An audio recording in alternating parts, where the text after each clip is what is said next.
Hey everybody, welcome back to Indie Book Club for fall 2022. I can't believe we're in fall already. This is the show that breaks down and builds up books by indie authors and small presses. My name is Sarah Tosh, and today we're going to be talking about the small press book New Veronia by MS Co. This book is it's a lot. It is a lot of a book. Which, if you've been paying attention to some of the preamble information in the last video, some of the reviews that I read, you might be anticipating that. So there's going to be some spoilers, and there's going to be some possibly other areas that I don't talk about as much, just because I don't it takes more than just a video that is of appropriate social media length and online length to really break it down. If you're interested in this book, if you've read it, if you want to read it, and you want to talk more about it, absolutely drop your thoughts in the comments. I will read them, I will answer them, we'll talk more about it. Back copy. We start, as always, with the back copy. In the woods behind their Delaware suburb, Bennett, Toshi, and Jay decide to build a sex fort as a lure for girls. This summer, before they start 10th grade, they'll lose their virginities. But things go awry, and Jay's anger, fueled by his involvement with a white supremacist group, throws the friends into turmoil. When Bennett and Jay take desperate measures to escape their problems, they encounter unhappily divorced men, Florida swamp monsters, and bizarre strangers until all their worst decisions begin to implode the world around them. So it's a super fun coming-of-age romp. In reality, I would say it's actually a cross between Lord of the Flies and Deliverance, and you'll see why in a minute. Put that right back there so that creepy split-faced child can stare at us this whole time. I don't know if you can tell. Yeah. Anyway, forget it. So your main character is Bennett. He is the POV character. It is told in first person. It's completely his story all the way through.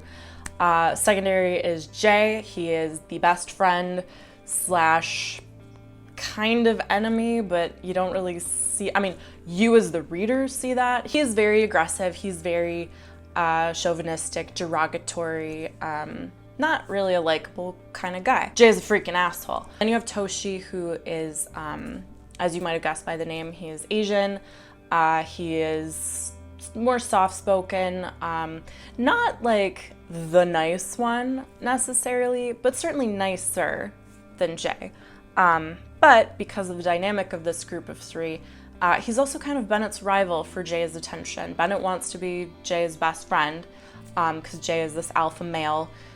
Whatever we think about his personality, that's his role in the group. And Bennett wants to be his number two, and he is kind of fighting with for the attention with the third boy in the group. And then you have a fourth character who's not mentioned on the back, and that's Stella, who's Jay's sister, who's a little bit older, and she is basically Bennett's obsession. He is sexually obsessed with her. I think he thinks he loves her. He definitely wants to sleep with her. And she's kind of a specter, figuratively and semi-literally, later on in the story. So I have this all written out.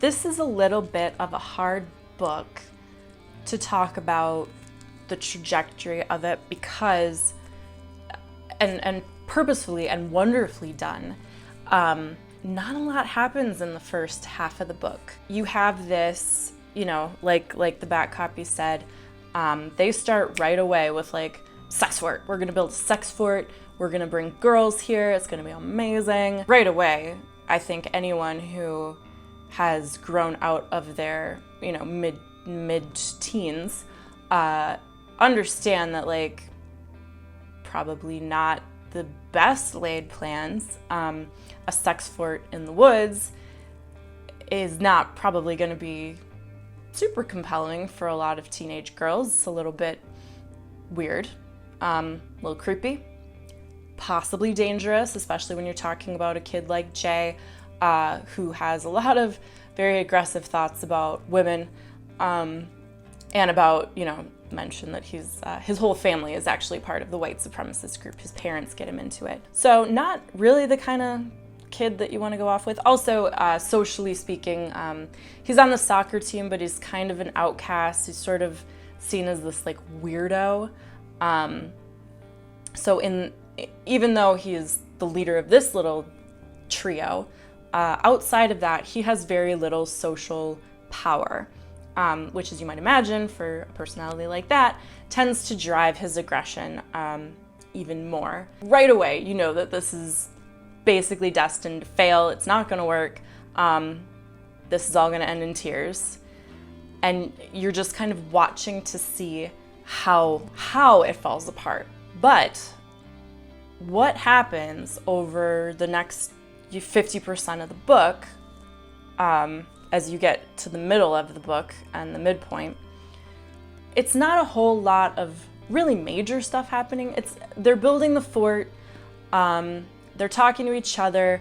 You get to know, Stella a little bit. You get to know Bennett's dad. His mom left him when he was a baby. His dad is an alcoholic. You find out he's lost his job, maybe related to the alcoholism, we don't know. We also find out that Toshi's mom has abandoned him, and his father is feels a little bit uninvolved, absentee, indifferent towards his son. Jay, weirdly, is the only one that has like a intact family unit, two parents, but they obviously have their own shit going on. That's not great. And it kind of takes on this growing sense of like, this is not good. Like, this whole situation seems worse and worse and more like ominous as time goes on. For example, like, they want to build walls in the fort. And they're like, okay, well, how are we going to build walls? And they decide to take these pallets that are kind of discarded on the side of the road. So they get these pallets, fine, nobody was using them. And then Jay says, well, we need to protect the place. We need to make sure that nobody comes in and like takes our garbage. Like, you don't really need to protect the place. He just wants an excuse to put bear traps everywhere. Oh, there's a very early scene on where Toshi thinks he's gonna have to go to band camp, so he's gonna miss all of the building. And Jay says, well, it's no problem, I'll just break your arm. Can't play the trumpet with a broken arm. I break your arm, don't have to go to band camp. Done deal. They don't end up doing that. Bennett gets a cast from when he had a broken arm, which Jay may or may not have done, actually. Bennett insists it was an accident. His dad gets into this. But there's some stuff there where it's like Jay has actually done this before for real. Then they go steal mattresses, discarded mattresses from a dumpster. The man who owns the mattress store, he is black. And Jay, unbeknownst to Bennett and Toshi that he was gonna do this, supposedly, he brought some spray paint, and he spray paints a swastika made out of penises on the dumpster. Bennett, in his POV, is thinking, oh, that's just Jay, he's just being weird. But, as someone who knows, like, what that probably is gonna be taken as and where it's coming from in terms of Jay's family, Jay is going down a very dangerous path. His parents specifically are taking him down a very dangerous path, and our hero is following him, and our hero is kind of so determined to be Bennett's, oh my God. Bennett, our hero, is so determined to be Jay's best friend and to get in good with him, he just kind of makes excuses for him. We see that all the way along. Early on, we also find out that Jay is a liar. For the pallet situation, they had to carry them like a couple miles from where they stole them to where they were building New Veronia, which is where the name comes from. This sex fort is called New Veronia. That's what they decided to call it, because they thought girls would like it, which is such a mid-teens thing for a boy to think. Anyway, They were trying to get these pallets, and it was going to be, it was going to take 9 trips or whatever to get the numbers that they need. And it was going to be miles, miles, miles. And Bennett and Toshi were just like, F that, we're not doing that. And Jay's like, fine, get lost. Basically a little bit more colorful way of saying, you girls, get lost. I don't need you. And they leave, and then they come back the next morning, and the pallets are all there, and Jay is collapsed and asleep. And they assume, or Bennett assumes, that Jay did all the trips by himself. And Jay doesn't correct this, so he goes on thinking it. But when it comes to the mattresses, they say, well, we can't possibly carry 3 mattresses, and it's even further. And Jay says, well, I'll just steal my dad's truck, or I'll borrow my dad's truck. He won't know. And it only is at that point that Bennett realizes he probably took the truck to get the pallets, too. And he did it all in one trip. And then he slept there and led us to believe that he did this magical thing. But of course, Bennett excuses that away and just, makes an excuse for why Jay would lie about something like that. You also see Jay actively trying to kind of foment this rift between Bennett and Toshi. For example, there's one point where he says to Bennett, I think we should kick Toshi out of the group. He doesn't really get us. He's not a guy like us. Meanwhile, in a different scene, we see Bennett and Toshi walk into Jay's house, and Jay's family is having a meeting, and it's very quiet and solemn and emotional. And after the meeting, Toshi says something to Jay along the lines of, oh, I didn't realize it was his birthday today. And we come to find out that Jay has a brother that died, and Bennett didn't know that. So Jay is picking and choosing ways to bring them close to him while turning them against each other, and using that sort of relationship with them to divide them. So all of this is in the first 5 chapters. And this is all a lot of stuff, but it's not really anything happening. They're building the fort, they're getting closer to having this fort for their ultimate goal of having sex with girls. The fort gets built, and then they start trying to find girls for it. And as you might imagine, because like I said, a 16-year-old girl doesn't really want to go into the woods alone with 3 strange guys into their sex fort. They have a really hard time finding girls. Stella even outright rejects Bennett, I believe, at one point. So then, very frustrated by all of this, and continuing in this train of shit is not looking very good and it feels like it's gonna get real not good very soon, Jay says, let's get a prostitute. Wonderful. Okay, so they all get into a car. I think it's Jay's dad's truck again. And they go look for a prostitute. They don't have enough money. So Jay says, oh, it's okay. We'll just show her this little money. I think it's $50. We'll show her that we have this, and then we'll get her to come back with us, and then we will just not pay her now. Again, this is another very teenage boy thing to think that is going to work. The woman, who is called a professional for a reason, knows that that's what they're doing, and is like, no, I'm not going anywhere with you. Get away from me. They roll up in an alley and try to get her to come over, and she's like, no, get lost. Come back when you have money, or something like that. At this point, we've reached about the midpoint where basically everything bad that you think is going to happen kind of boils over into an extremely, at once it's so surprising, but also well, of course this was gonna happen. Jay seems to rape Toshi. And this is kind of set up in earlier scenes where it feels very random at the time, but there's an earlier scene in the first half of the book where Bennett and Toshi break into Jay's house for some reason, I can't remember what. And Bennett is lying down on Stella's bed. He's got her panties, he's masturbating. And Toshi finds him and starts to give him oral sex. So it's sort of implied at that point that Toshi is probably a pretty easy target for someone like Jay. He may in fact be gay. It's likely, I would say at this point, that Jay senses that and takes advantage of it.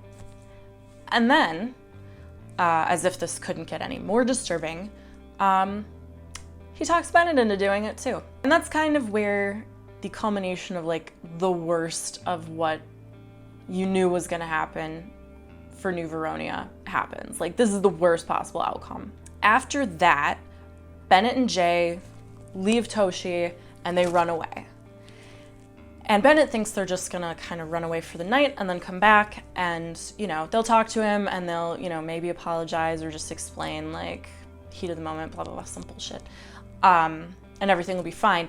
And then the next morning, Jay says, actually, I saw on the news that Toshi killed himself out of shame for what happened. We need to, and we're gonna be blamed, so we need to run. We need to go to Florida. We need to get out of the city. And so they go to Florida. They choose Florida because that's where Bennett's mom is, and he thinks that she might help him. And I'm not gonna say too much more about this, what happens after they embark on the road to Florida. I'm gonna give away the ending, so prep for that.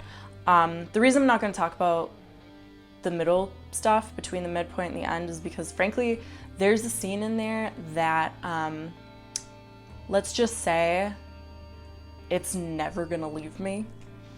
And if you've read the book, you know what I'm talking about. And I'm gonna leave it at that.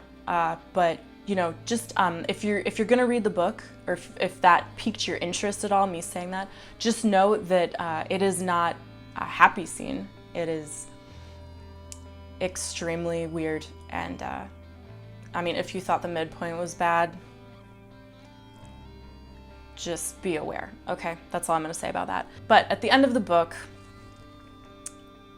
Bennett essentially, this story is a story about a young man who, through the inattention of his parents, the total abandonment of his mother, and sort of the here but not abandonment of his dad, falls in with this boy who he's just desperately seeking his approval, and through that ends up throwing his life away. He ends up killing a dude because they were trying to get money to run.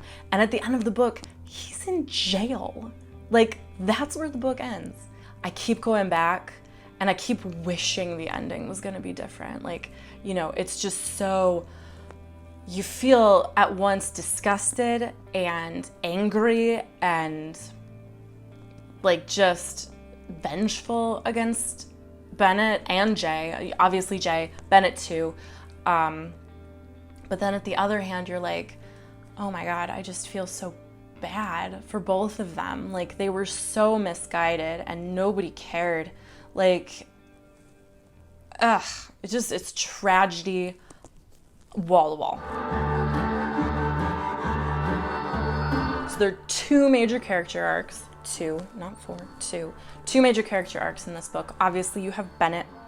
Bennett goes from victim, or sort of like reluctant participant. Well, he goes from like, you know, victim of wanting to be liked to reluctant participant to criminal, like trigger man, definitely shot someone during the act of an armed robbery because he wanted to, essentially. No one was making him do it, he did it. Then you've got Jay, who starts off as this, you know, little bully kind of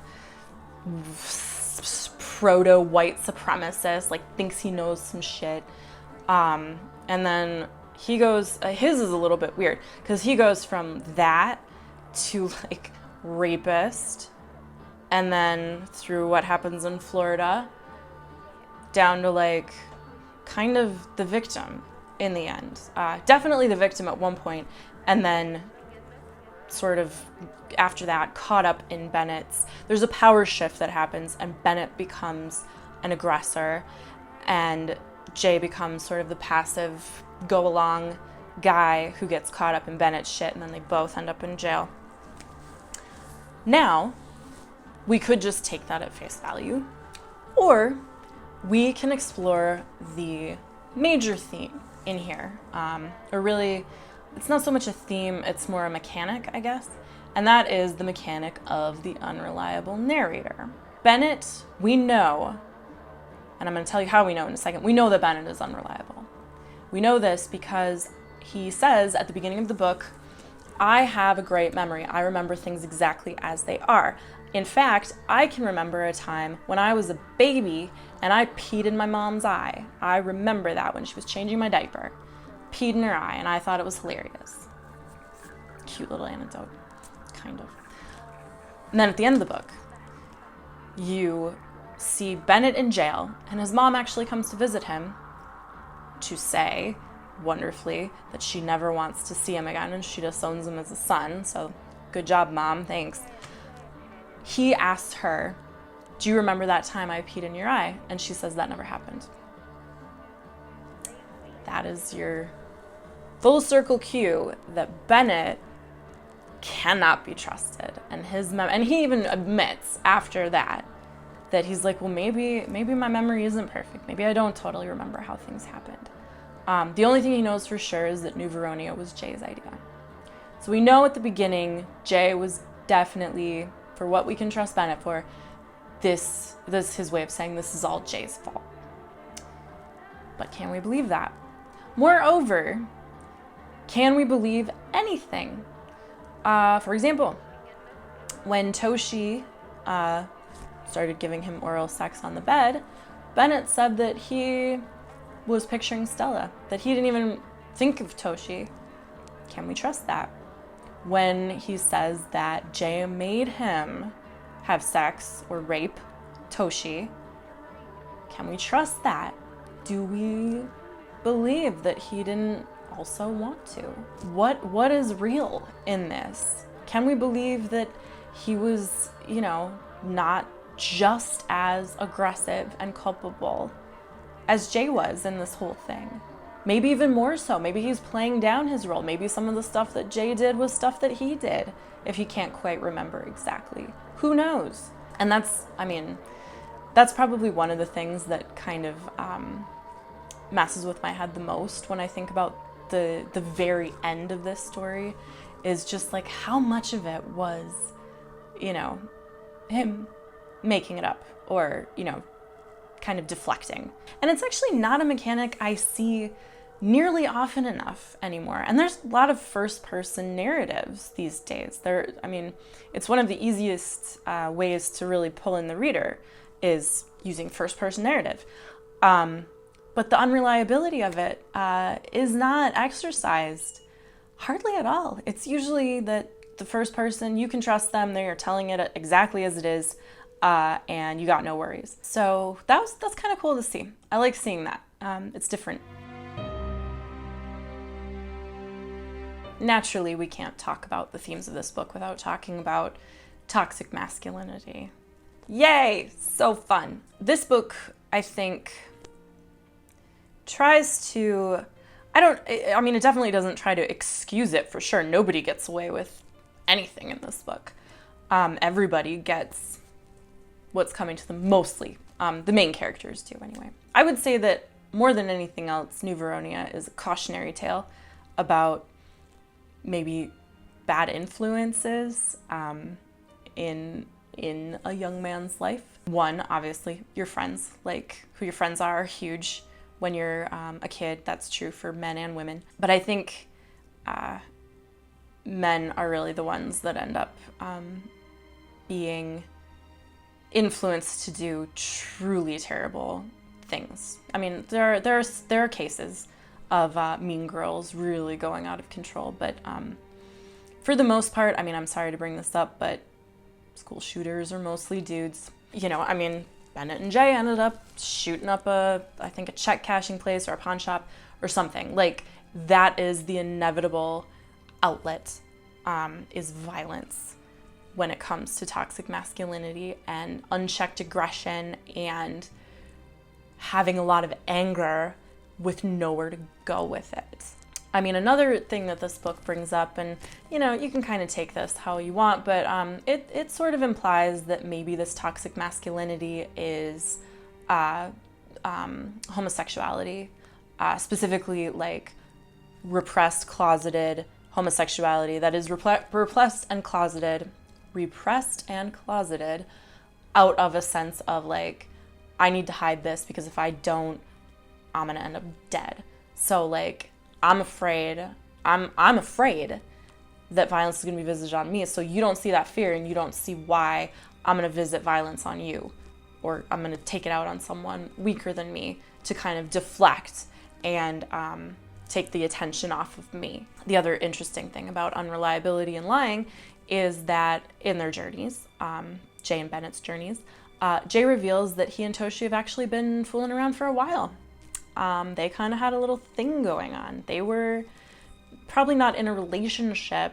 I think Jay probably put it as like just something that he did because he couldn't find a girl, and Toshi was the next best thing. Jay also may have been gay, but was trying to hide it because I'm sure his dad, maybe his mom too, would not appreciate such a thing, given their particular leanings. Bennett, it's less clear. I mean, he did have that moment with Toshi, but he is very obsessed with Stella.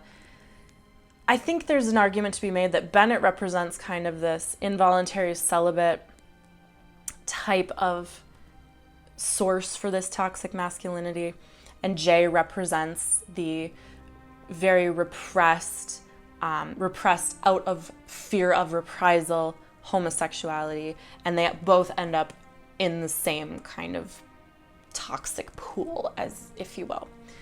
But if we, can extrapolate that a little bit further, the sources of both of those toxic masculinity and eventual complete breakdown are very similar. Bennett has this sort of disinterested dad who's into his own shit more than he's into his son, and is, kind of not there. His mom abandoned him. And Jay, I mean, he's got two involved parents that are kind of leading him down the wrong path. So I guess it's different, but what's similar is this parental misguidance and apathy leads to this end. Both of these directions lead to this extremely bad, violent, destructive end. And that's, again, new parent here, new boy mom, actually, this year. Today, when you're watching this video, September 15th, if you're watching it when it first came out, it's his birthday today. 1 year. All easier from here, if books like this are to be believed, am I right? He's adorable, and I love him. Anyway, that's what I take away from it, is this idea of when I wrote it down specifically because I want to get it right. So I'm going to read it right now because I had a lot of thoughts about this. Okay, so here I go. Final thoughts, without really being final thoughts. This book is desperately loveless. Our main character, I can't really call him a hero, even though I did call him a hero earlier, but I did this, so our hero, wants nothing more than to belong, to find love and acceptance from wherever and whoever he can, and he will do literally anything to meet that need. And in doing so, he is undone. It is the pinnacle of tragedy, knowing that if anyone had cared enough to step in, the worst of what took place would never have come to pass. In fact, had any one of the adults in these boys' lives behaved in the best interests of the children, New Veronia itself would likely never have existed in the first place. And I think good job, me. That's the best way to put that, I'm pretty sure. Like I said, tragedy wall to wall. And even worse, knowing that, it never needed to happen. And, that's just too real, isn't it? There's so many things, so many young kids, young men, men these kids' age, that end up just not taking a good direction. Someone needs to step in before that happens, and someone needs to say, it's okay. You don't need to be this way. It's all gonna be all right. It gets better. You will grow out of this. You can get away from this. You can be around different people, or you can be around no people and just be happy with yourself. And that's the thing, is like, you're never gonna find, that's another thing I guess in here, is like, don't look for approval from other people. Don't be so concerned with belonging that you lose who you are.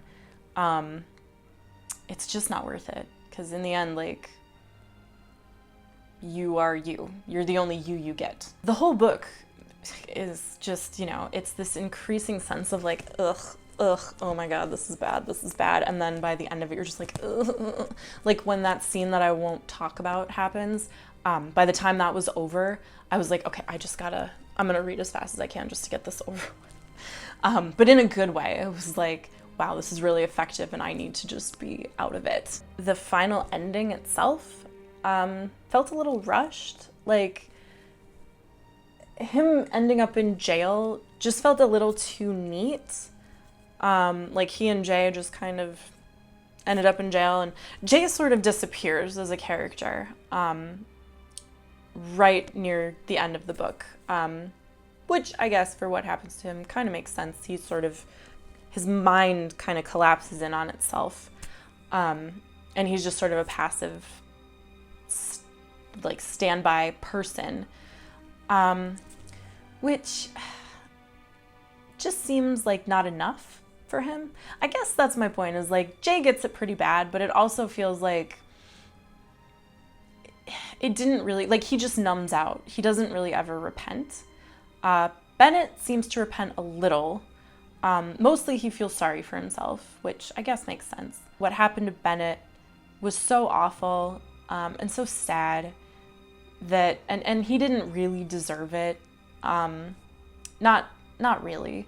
Over the course of what he does in the book, eventually it's like, okay, yeah, well, you deserve to be in jail for what you did. But when you think about him from the beginning, which you're invited to, because he recalls the first lines of the book, which is something along the lines of, it was Jay's idea, but I came up with the name. And he mentions at the end of the book, I know it was Jay's idea. That's what I know for sure. So he's directing you right back to the beginning of the book, and he's directing you to that idea of him as an innocent teenager. And you're just invited to be like, this sucks. And I mean, that's just what tragedies do. It's just like, how do I fix this? And the answer is, well, you can't. All you can do is make sure that it doesn't happen again. I don't really have anything to fix in this book. Yeah, it's slow, but that's, it's literary fiction. It's going to be a little bit not, with those action beats the way genre fiction is. It's a horribly beautiful story. So if you're looking for something light to read at the beach, you're probably going to want to look for something else. But if you're looking for a really interesting main character, can't even call him a protagonist really. If you're looking for a really interesting main character, really interesting ideas, and if you want to see an unreliable narrator written really well, this book is worth your time. That about wraps it up here for this fall 2022 edition of Indie Book Club. We will be back in December. With a little bit of a lighter fare, just a little bit of a lighter fare.